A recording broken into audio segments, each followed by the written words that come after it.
সন্ধ্যার স্ন্যাক্স বলুন কিংবা বাচ্চাদের টিফিনে এই রেসিপিটা যদি বানিয়ে দেন ওরা তো খুব মজা করে খাবে, বড়রাও কিন্তু খুব মজা করে খাবে। চলুন রেসিপিটা দেখি। এখানে 2 বাটি মতন ময়দা নিয়েছি, ময়দায় লবণ, চিনি, 2 চামচ মতন সাদা তেল দিয়ে দিলাম, টক দই, বেকিং সোডা, বেকিং পাউডার। এবার সমস্ত কিছু উপকরণ দিয়ে এটাকে ভালো করে আগে মাখিয়ে নিব। এরপরে অল্প অল্প জল দিয়ে এটাকে একটা ডোর মতন করে এটাকে ঢাকা দিয়ে কিন্তু আমি রাখবো এটাকে চলুন ঢাকা দিয়ে রেখে দিই। এবার আমি এখানে কী কী উপকরণ নিয়েছি সেটাই বলে দিই। নিয়েছি গাজর গ্রেট করে, পেঁয়াজ কুচি, ক্যাপসিকাম কুচি, আর এদিকে আধ ঘন্টা পর চলে এসেছি। এবার ডোটাকে আরও একটু হাতে ডলে ডলে মাখিয়ে নিব। এবার মাখিয়ে নিয়ে এবার আমি এখানে লেচিগুলো কেটে নেব। লেচিগুলো একটু বড় সাইজের করব। আর এদিকে 2টো ডিম একটা বাটিতে ফাটিয়ে নিব।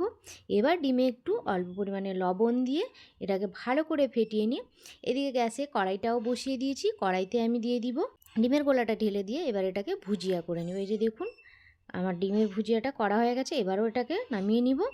এরপর চলুন আসল উপকরণটা বানিয়ে নিই। তো লেচিগুলোকে আমি গোল গোল করে নিয়েছি।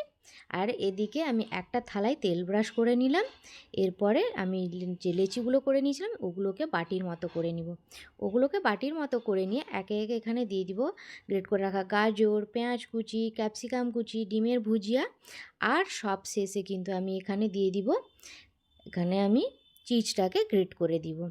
চিজটা গ্রেট করা হয়ে গেলে এবার এটাকে ভালো করে চেপে চেপে মুখটাকে বন্ধ করে দিব। মুখটাকে বন্ধ করে নিয়ে এটাকে আবার গোল করে নিব।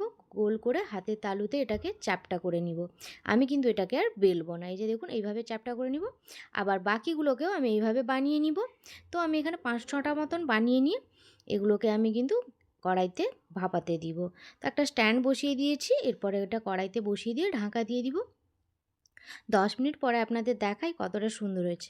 মাঝে মাঝে একটু কিন্তু বাটার ব্রাশ করে দিতে হবে। এই যে আমার পুরোপুরি কিন্তু রেডি। এবার এটাকে আপনাদের নামিয়ে দেখাই কতটা সুন্দর হয়েছে। এটা কিন্তু খুবই হেলদি। এবার দেখুন একটা ভেঙে দেখাই কতটা লোভনীয় হয়েছে।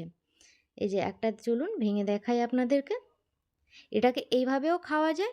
আবার এটাকেও যদি আপনারা ডিমের গলায় চুবিয়ে ভেজে নিতে পারেন, এটা আরও কিন্তু টেস্টি হবে। তো আমার এই স্ন্যাক্সের রেসিপিটা আপনাদের কেমন লাগলো আপনারা কিন্তু অবশ্যই কমেন্ট করে জানাবেন। আর আমার এই রেসিপিটা কে কোথা থেকে দেখছেন সেটাও কিন্তু কমেন্ট করে জানাবেন, যাতে পরের ভিডিওতে আপনাদের সবার নাম নিয়ে ধন্যবাদ জানাতে পারি। আর এই পরবর্তী আপনারা কোন রেসিপি দেখতে চান সেটাও কিন্তু আপনারা কমেন্ট করে জানাবেন।